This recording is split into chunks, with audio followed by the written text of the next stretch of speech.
Dr. Chandrachud. Just be careful of the steps.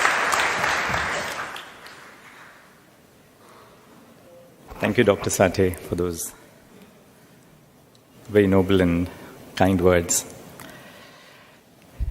Chief Justice of the Bombay High Court, Justice Naresh Patil, my distinguished brother and sister judges of the Bombay High Court,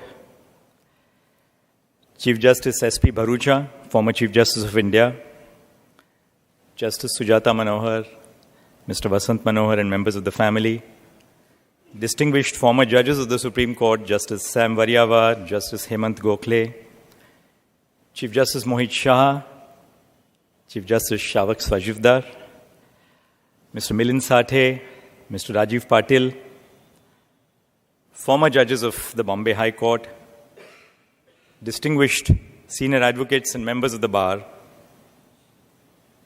ladies and gentlemen. It is a great honor for me to address this august gathering this evening at the Justice K.T. Desai Memorial Lecture, not just because this is my parent court and some of my most treasured moments associated with the profession have been in these premises, but also because this lecture has been organized in the memory of an individual whose contributions to public life provide a beacon to judges and lawyers who continue in that tradition. Justice Desai, Kantibai as he was fondly called, was born in May 1903 in Mumbai. He cleared two really difficult examinations, the solicitors and the advocate on the original side in 1928 and 1930, a rare achievement in those times. He practiced on the original side of the Bombay High Court and was considered an eminent draftsman. Invited to the bench by Chief Justice Chagla, Justice Desai accepted judgeship with the knowledge that he had only 6 years at the bench, leaving a lucrative practice at the bar. In those days, to be invited by Chief Justice Chagla was itself a distinction. Judges of his genre placed the fundamentals of commercial law on a sure foundation in Mumbai and beyond. Justice Desai's daughter, Justice Sujata Manohar, has carried forward his legacy in public service, having been appointed the first female judge of the Bombay High Court, as well as its first female Chief Justice.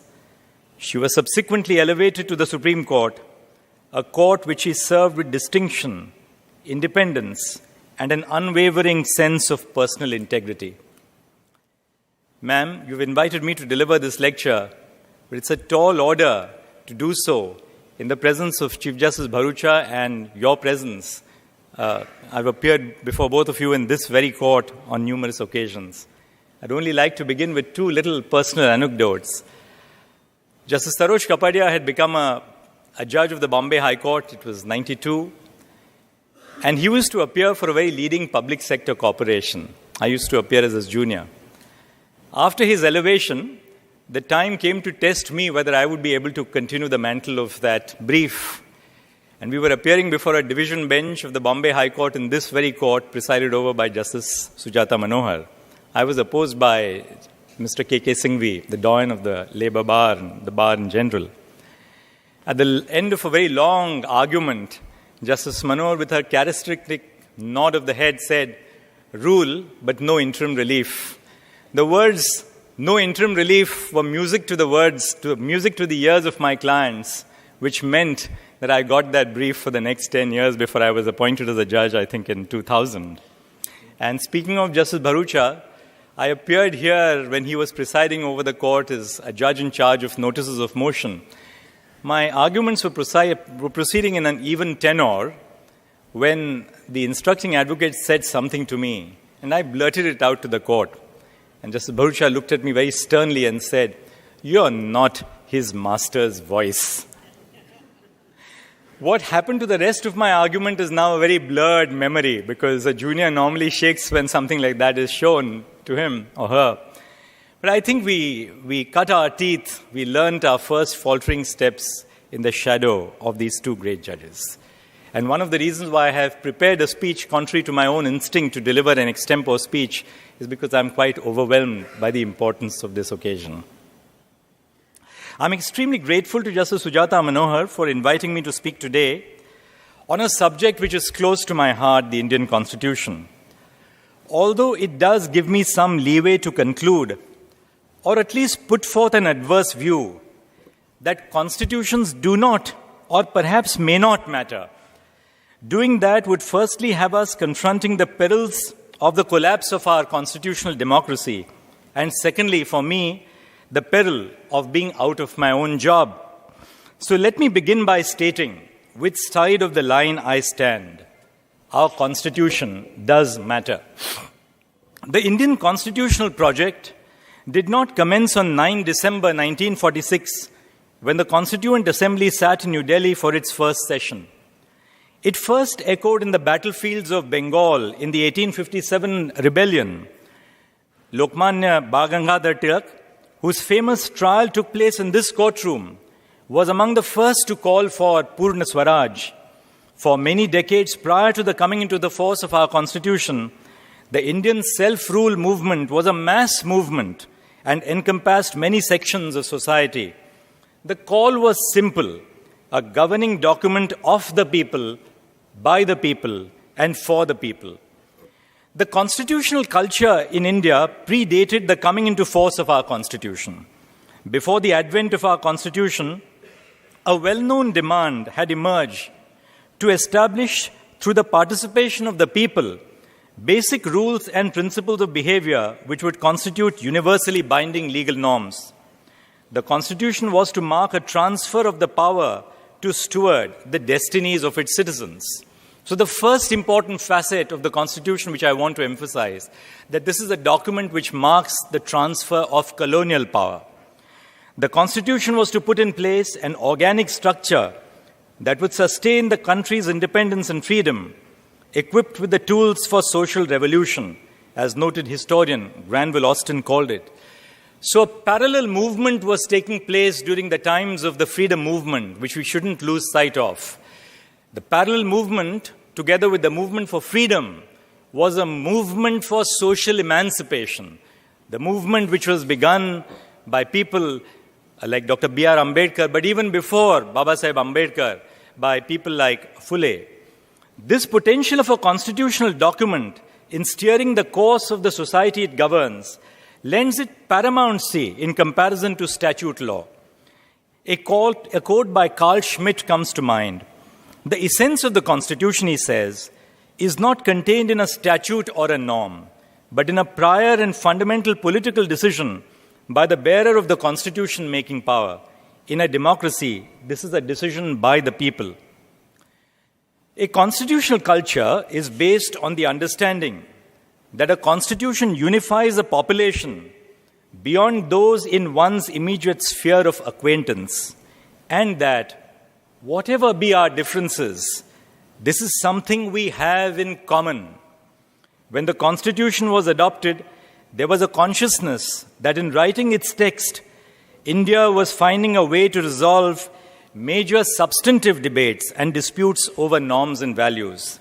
In granting people power over their destiny, the Constitution placed the individual at its heart to guide the functioning of the democratic institutions which it has put in place. Our history of constitutional drafting is replete with anecdotes which illustrate that there was an attempt by the framers to stake ownership over that document. Our framers did not place the Constitution for approval before the British Parliament. Following the Irish precedent, Article 395 of the Constitution repealed the Indian Independence Act. The framers repudiated the source which authorized them to enact the Constitution. This was a symbolic denial of Indian independence being a benevolence of an imperial parliament. These actions of the framers ensured that the chain of constitutional validity did not extend to the crown in parliament. They delivered a completely, pardon my long word, they delivered a completely autochthonous constitution, a homegrown constitution rooted in our soil. The Constitution owed its validity and authority to its own people, rather than to the fact of its enactment by a foreign legal process. In way fashion, we the people, through the members of the Constituent Assembly, came to be the source of authority of the Constitution, rather than the Indian Independence Act enacted by the British Crown and Parliament. The advent of the Indian Constitution thus marked the coming together of a population, the culmination of a desire for self-governance. It represented a bottom-up approach where the people granted to themselves their structures of governance. In Nani Palkhiwala's words, the Constitution represents the charter of power granted by liberty and not the charter of liberty granted by power. Liberty is not a gift of the state to the people. It is the people enjoying liberty as citizens of a free republic who have granted power to the legislature and to the executive. The Constitution was required to take into account multiple conflicts. Let us understand that this is a Constitution which is founded in a history of multiple conflicts. Freedom of expression and national integrity, personal liberty and political stability, special treatment for some segments of society and equality for all, property rights and social revolutionary needs. The people who work the Constitution may go terribly wrong, and sometimes they do, as when we jail a cartoonist for sedition, or when jail instead of bail is given to a blogger who is critical of our religious architecture. When a mob lynches a person for the food that she or he eats, it is the Constitution which is lynched. When we deny to human beings the power of love for reasons of religion or caste, it is the Constitution which is made to weep. That is exactly what happened yesterday when a groom belonging to the Dalit community was asked to climb down from a horse in a wedding procession. Let us make no two bones about it. That is the Constitution which weeps when we read of such incidents. To the wisdom of our people, the Constitution trusts. The trust is broken at our peril. The most fundamental struggle was between Parliament and the Supreme Court over custody of the Constitution, the central issue being whether Parliament's power of amendment was complete and unrestrained. In the initial decade of the Indian independence, of the nation's independence, a stronger central government with far-reaching powers had assumed importance in order to drive socio-political revolution. The birth of the nation was into what Granville Austin has described an emergency. Two decisions immediately fueled a change in the Constitution.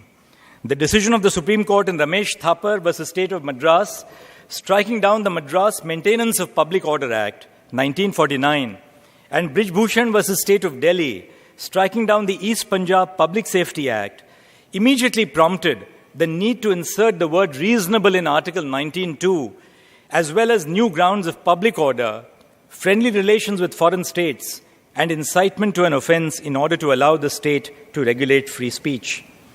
One other article into the Constitution reflected the centre's concern to centralize power through the Constitution and enact property legislation.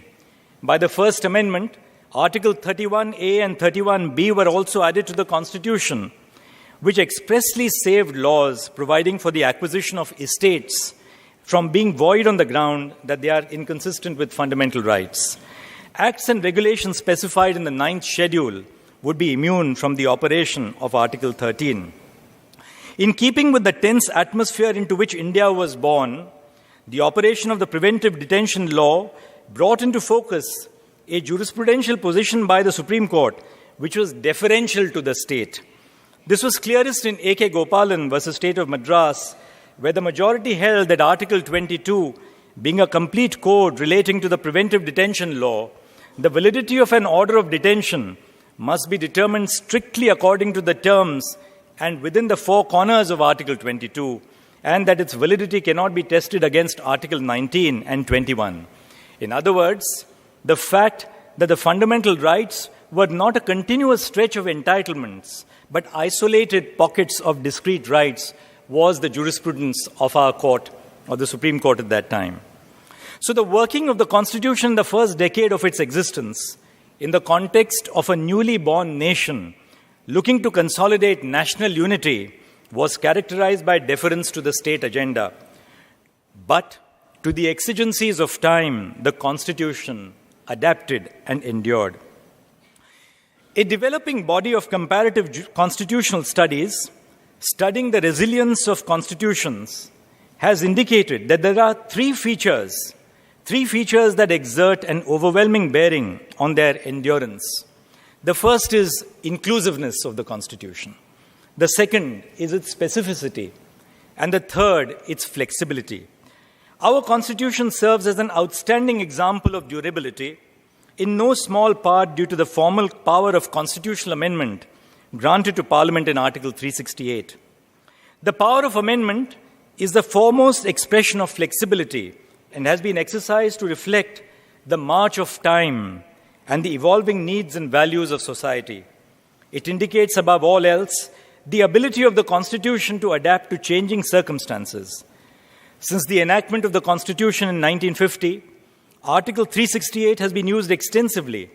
As of October 2018, there have been more than 100 amendments to the Constitution, with amendments both frequent and wide-ranging. However, the flexibility of our Constitution is balanced by the need to protect the Constitution's character as a supreme law, insulated from the whims of the government of the day. This was achieved by virtue of the basic structure doctrine in Keshwanand and the jurisprudence of the Supreme Court that followed, which placed limits on the plenary amending power of Parliament, thus safeguarding principles that form the bedrock of our constitutional order. As a result, the procedure for amendment today is reflective of a finely struck balance. It is neither too rigid nor too flexible, blending pragmatism and adaptability with carefully designed safeguards. Indian constitutional history has borne witness to a number of landmark constitutional amendments. What was formerly the fundamental right to property enjoys the unique distinction of being the most amended provision in our Constitution.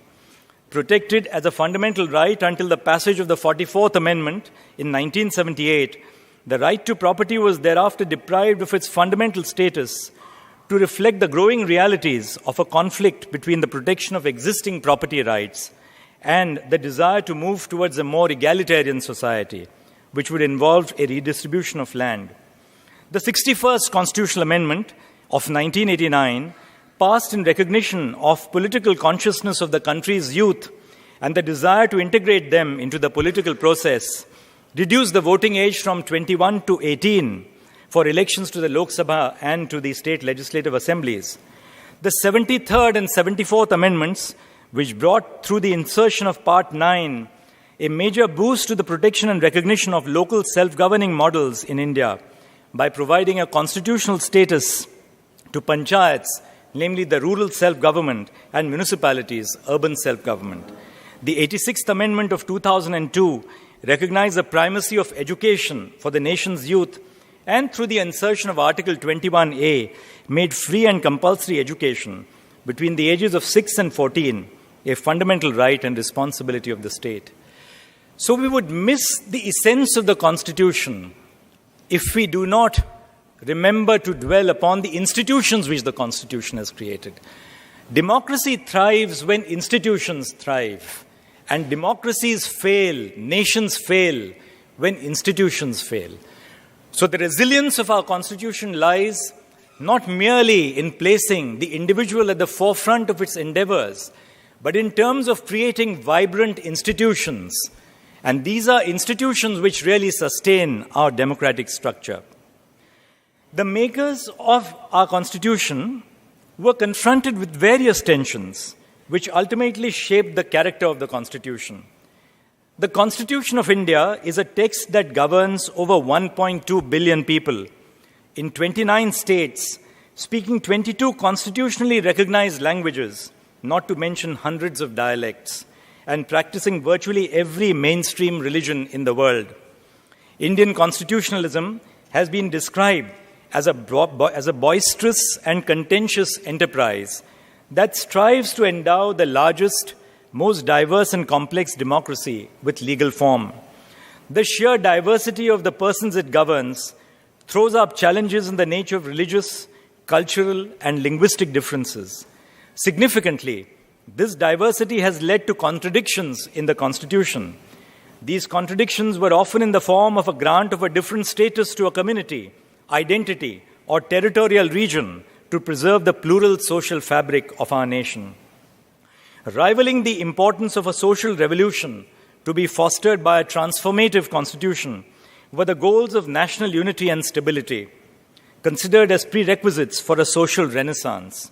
The framing and working of the Constitution can be described as an attempt to balance the contradictions of a multicultural and multi-ethnic society, which, among other things, involves reconciling a secular state with a fundamentally religious society. Though the word secular state was introduced in the Constitution only in 1976, the secular nature of the Indian state was affirmed by the Constituent Assembly. During the framing of the Indian Constitution, a significant question arose as to whether religious and other groups should have separate and distinct political representation in electoral processes. While the Government of India Act contained provisions for communal representation in electorates, the policy of communal representation was rejected by the Minorities Subcommittee and the Advisory Committee. Finally, communal representation was done away with by Article 325 of our Constitution. The draft of the Constitution was a declaration of social intent.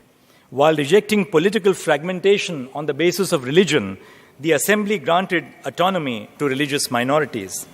The Charter of Fundamental Rights, based on the principle of non-discrimination, begins with Article 15 telling us that it applies to discrimination on the grounds of religion, race, caste, sex, or place of birth.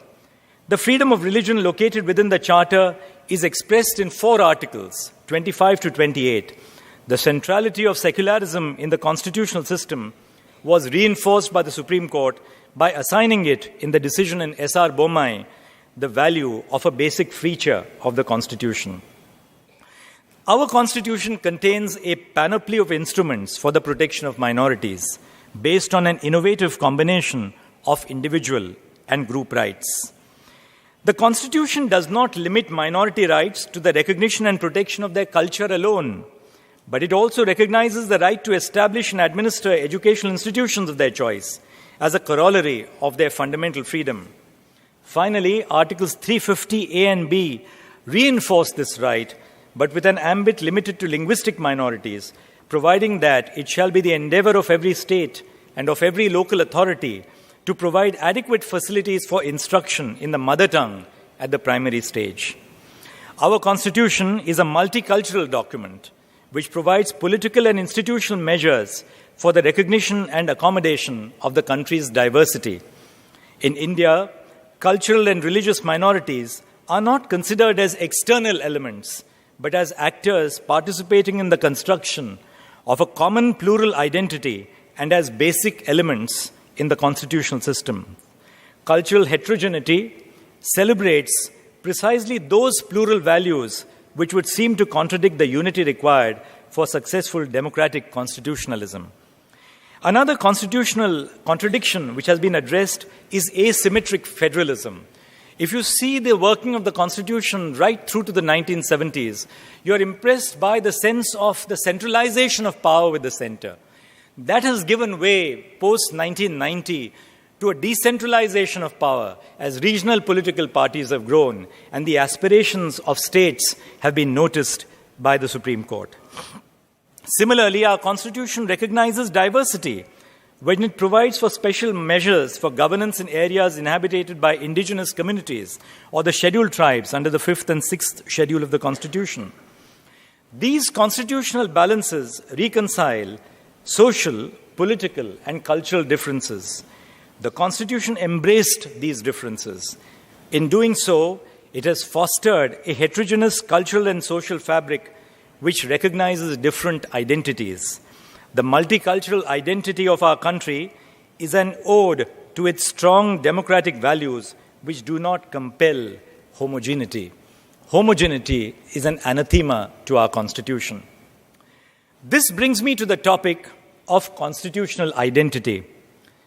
Constitutional identity encompasses concepts as broad as the features and provisions of the document itself, to the relation between the Constitution and the culture in which it operates, and to the relationship between the identity of the Constitution and other relevant identities, such as national, religious, or gender identities. In his seminal book called Constitutional Identity, Gary Jacobson argues that a constitution acquires an identity through experience, from a combination of the aspirations and commitments that express a nation's past and the desire to transcend that past. He acknowledges the complexity of constitutional identity by stating that just like identity is not fixed in the distinctive makeup of the infant who first emerges from the womb, the identity of a constitution is only imperfectly knowable through the provisions promulgated at the time of its adoption. Yet it is the most obvious starting point for commencing an examination of constitutional identity, and the first step on the long and winding road from political design for collective identity to a socially embedded institution that actually fosters such identity. Modalities of legal subjectivity, identity, and citizenship are rapidly shifting in the context of contemporary globalization. While state nationalism remains a strong force, be it in Trump's America or Erdogan's Turkey, there are concurrently many other modes of connection that are shaping people's sense of personal and collective identities. A range of new legal relations are brought about by new labor markets, new industries and commodities, new forms of secular and religious violence, new cultural and sexual politics, new reproductive technologies, new materialistic understandings of agency, and a rethinking of the autonomous subject citizen, with increasing attention being given to a blurring of conventional divides between the human and the non-human. Emerging changes in science and technology pose a challenge to our legal and constitutional values by disrupting conceptions of the very definition of our personhood and of our identity. The burgeoning of multifaceted and intersectional identities, accompanied by an acknowledgement of the inherent fluidity of our identities, lends immediacy to the need that our Constitution must keep pace with them. Increasingly so, our Constitution is recognizing the diverse identities of our citizens. An important example is the recognition of different gender and sexual identities. While the break from a heteronormative sexual framework has been gradual, courts have played an important role in recognizing the autonomy of individuals within the Constitution to determine their orientation as well as their gender identity. It was my belief, while writing the Section 377 judgment, that we the people of India, in our preamble, must be an ever-inclusive and expansive we.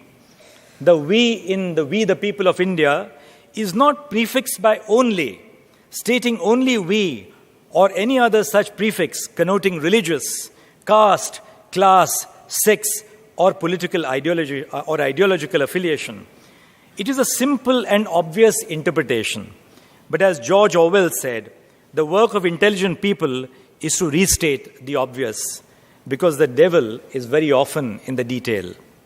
As people in the field of law, we would agree that the limits of our words are the limits of our world. The shift in our jurisprudence from R.C. Cooper, the bank nationalization case, and from A.K. Gopalan, which held that Part 3 does not seek to enunciate distinct rights, but weaves a pattern of guarantees in a single thread, has been crucial. Weaving constitutional rights as overlapping has opened new avenues to the Supreme Court to realize the emancipatory power of the Constitution. This issue presented itself before us in the Sabrimala temple entry case. Article 25 protects the equal entitlement of all persons to a freedom of conscience and to freely profess, protect, and propagate religion. Article 25 says it is subject to the other provisions of this part. Article 26 does not embody this additional stipulation found in Article 25(1), which subject it to the other provisions of Part 3. But does that by itself lend credence to the theory that the right of a religious denomination to manage its affairs is a standalone right, uncontrolled or unaffected by the other fundamental freedoms? It is the shift in our jurisprudence that grounds Article 26 not as an independent silo, but among a large cluster of freedoms which the Constitution has envisaged as intrinsic to human liberty and dignity. Hence, the dignity of women, which emanates from Article 15 and is a reflection of Article 21, cannot be disassociated from the exercise of religious freedom under Article 26. A conversation within the Constitution between religion, dignity, and morality is aided by such a shift. Our Constitution, above all, is a transformative document. It was to usher in a radical transformation from a colonial regime to a liberal constitutional democracy. It sought to empower the individual who it placed at the very heart of society and polity. The promise of substantive equality in parts 3 and 4 was truly revolutionary, for it gave many the language to articulate, voice, and agitate moral indignations. Citizen interpretive practices remain diverse, conflicted, and contradictory. These articulations are a litmus that test the successful functioning of the Constitution. At the heart of the learnings and unlearnings of the Constitution is its basic unit, the individual. We must not lose sight of the fact that the judiciary comes from the citizenry. The text of our Constitution, while the obvious starting point for interpreting it, was not intended to be the end of the interpretive exercise. The subjects of the Constitution, the citizens of our nation, have assumed new and diverse social and political identities since its inception. And the text of the Constitution has embraced these identities. The text is infused with meaning every time the court is called upon to interpret the Constitution. So when the court does take action upon this task, the question is, should it ignore the underlying values of our Constitution? Should it not attempt to ensure that the Constitution is a living document that remains relevant to the needs of a constantly evolving society? Should the court at all overlook the transformative character of the Constitution? Hence, citizen interpretive practices are essential to realizing the democratic ideals of our Constitution. PILs, characterized by a collaborative approach, procedural flexibility, and judicially supervised interim orders and forward-looking relief, serve to bring the people into judicial discourse. The guarantees of the Constitution must be assessed for the social change that they can engender, which depends heavily on the working of institutions. Without a judiciary and without the citizenry, which truly recognizes the transformative potential of the Constitution, our Constitution will remain an empty promise, doing mere lip service to the laudatory goal of achieving an egalitarian, liberated society.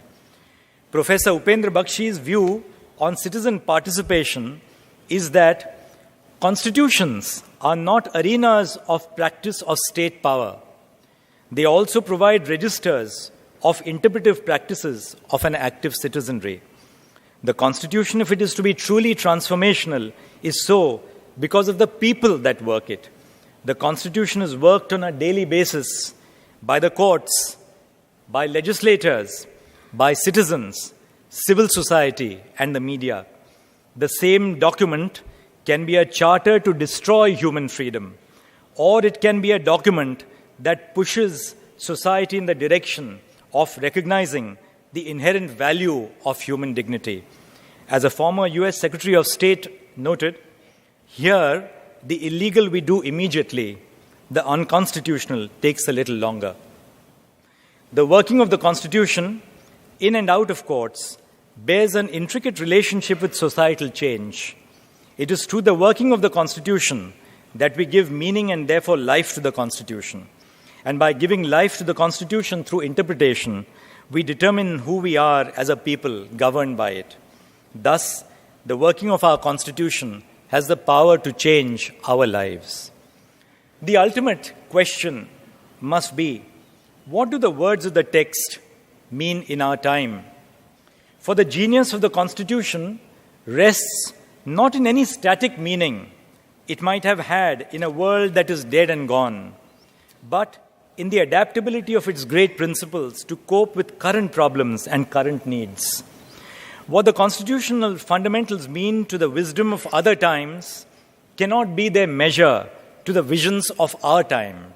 Similarly, what those fundamentals mean to us, our descendants, will learn cannot be the measure of the vision for their future.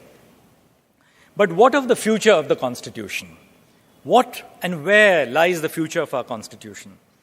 There are emerging questions which the drafters of our Constitution did not envisage, and to which the text of the Constitution provides no clear answers. How do we build in the silences of the Constitution? For instance, technological advances have radically changed how we conduct our lives, interact with people, and communicate ideas. These changes have seeped through how the law governs, how the courts carry out their procedures, and how the state chooses to identify us as citizens.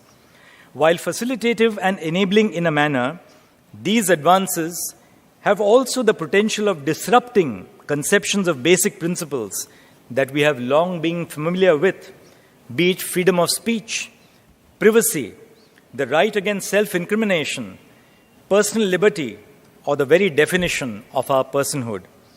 As we as a population become increasingly adept at using newer forms of technology, the Constitution will have to keep pace to continue being relevant.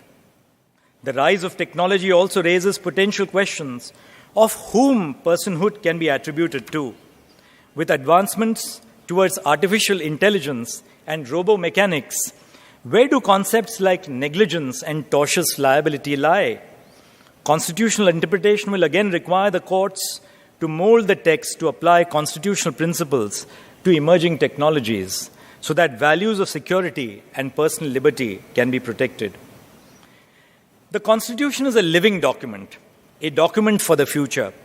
If a Constitution is not framed for the future, it is doomed to fail. The Constitution is not set in stone. Its endurance can be attributed to its dynamism.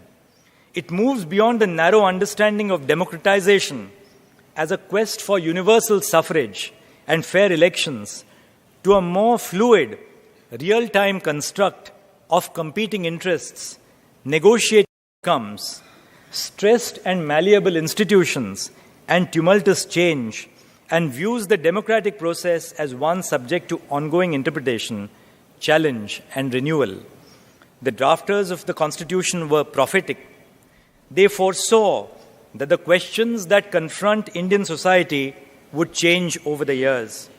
However, the answers would always be found in the enduring spirit of the Constitution to adapt and its effectual working by the people it seeks to govern, which is why the Constitution matters. The ideals laid down long ago still govern us today and are the foundation of what a better future might look like, a future that must be effected by us collectively as a democracy and as a people. This sentiment is captured by the words of Dr. Ambedkar when he said, "However good a constitution may be, it is sure to turn out bad because those who are called to work it happen to be a bad lot." And then Baba Saheb said, "However bad a constitution may be, it may turn out to be good if those who are called to work it happen to be a good lot." The Constitution works even if you don't believe in it, or even if it doesn't matter to you. It has been working all this while. An anecdote from the physicist Niels Bohr's life is what I will end with. Niels Bohr had a guest, a co-scientist who came to his house, and he was surprised at seeing a horseshoe above the door of the physicist's country house. The fellow scientist exclaimed that he did not share these superstitions. And he said, "You're a physicist. How can you be superstitious? How can you have a superstitious belief regarding horseshoes, keeping evil spirits out of the house?" To which Bohr replied, "I don't believe in it either. I have it there because I was told that it works even when one doesn't believe in it at all." And that, ladies and gentlemen, tells us the story. That is why the Constitution matters, because it works even for those who don't believe in it. Thank you very much.